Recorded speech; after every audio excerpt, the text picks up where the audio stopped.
Well, hello guys, and welcome back to another Steven Universe episode. In this episode, we'll be taking a look at Season 1, Episode 17, Lion 2, The Movie. Or Lion 2, The Movie.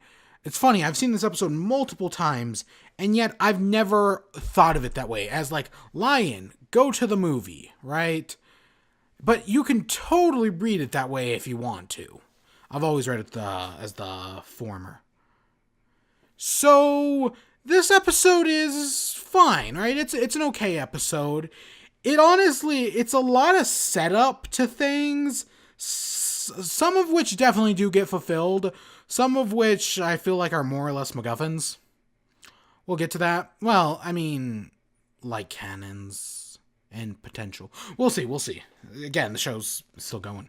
So it starts off with this trailer for this action movie, Dogcopter.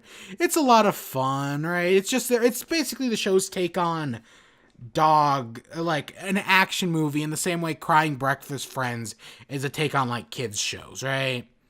It's fun, whatever. And then the Crystal Gems come in, right? Because Connie's hanging out. And I love how they come in striking a pose, which it made me think, like, imagine if they're coming in and Garnet, with her future vision, sees that Connie will be there. It's like, come on, make a first good impression. So they all come in striking a pose. I think that's funny, right? I like that. Again, it's just a theory. So they're going to the movies to see Dogcopter. There's a few things, right? There's a little banter.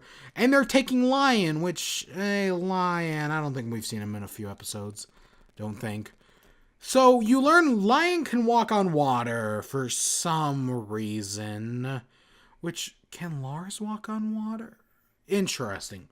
And he eventually opens a portal which they fly through, and it takes him to this circular pad that in like 20 episodes we'll learn is called the Armory or something similar like that.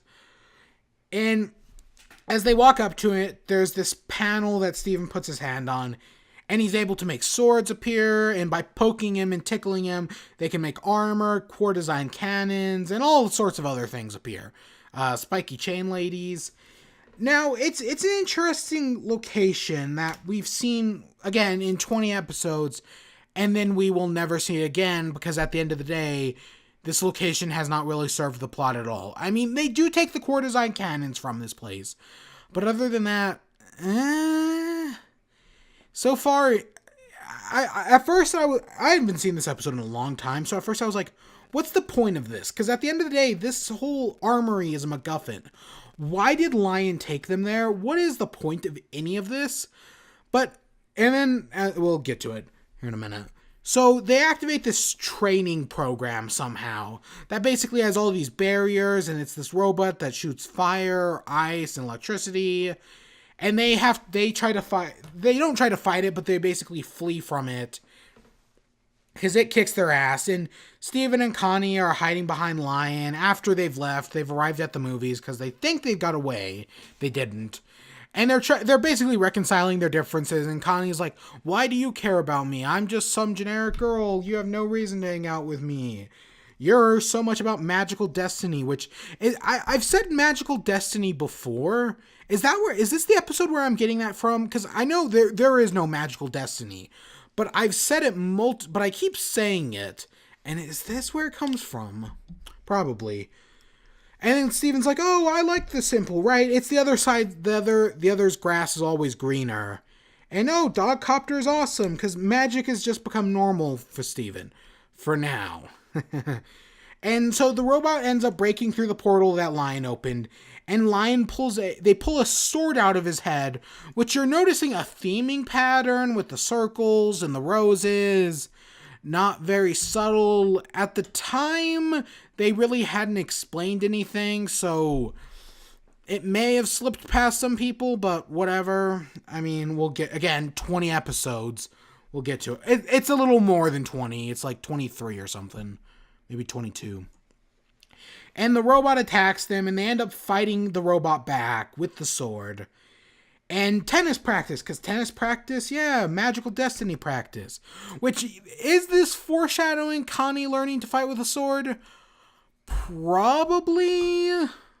And the episode ends with them going into the movie, and hey, they make fun of the logo. Yay. It's a fine episode. I mean, I don't get why they go to the armory. It's like, oh, maybe there was something there, but the only thing they needed was the sword? So why? And I feel like that's setting up more than anything else in this episode. I wouldn't call it filler. Again, the sword is very important. And again, there's the moment with Connie and Steven are good. But other than that, it's just an okay episode. And I hope y'all enjoyed. Stay tuned for more. Until next time, peace.